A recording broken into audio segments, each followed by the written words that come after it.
My name is Agatha. I served in the Army from 1998 to 2010. We got deployed as a unit, and then they separated us.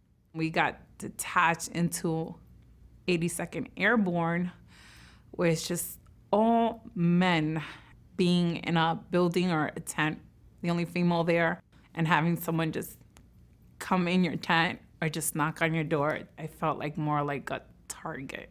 You see men totally different because they can become these protectors and then they're not protecting you. I didn't realize that I was displaying hostility when I came back and my family was like, what is wrong with you? I was paranoid. I thought if I walk out of my house, I was gonna die. I just kept remembering being fired at, bombed at. Women don't talk about these things. I had to come back home and be somebody's mother, somebody's sister, someone's daughter. I went in trying to protect, being this feminist person and thinking that I can do it, and then came back home and I was broken. In 2016 on the train, I started feeling really hot, like I was on fire. And I started screaming on the train on the E-line.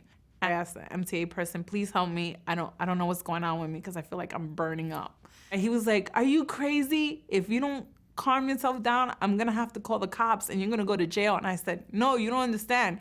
I feel like I can't breathe. Feel like I'm dying inside.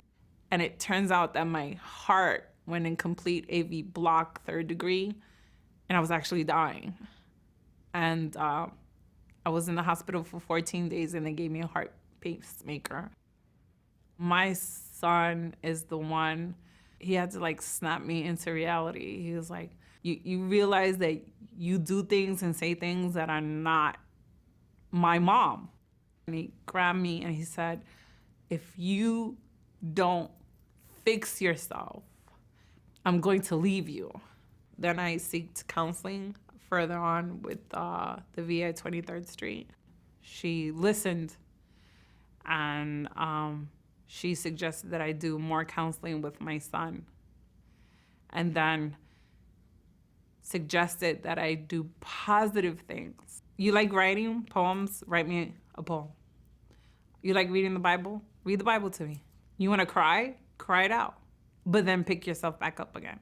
I'm learning to cope through good support networks.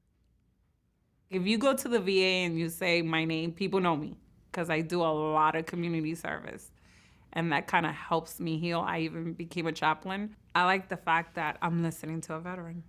They sit at my desk and they just pour themselves out to me and I listen. And when they walk out, thank you for listening to me is what I hear. I feel better when I know that I've helped someone else get better. I represent the women that had to fake to be this okay woman. You gotta just let it out. You got to talk to someone. Don't suppress that anymore. That's part of healing. We could survive together.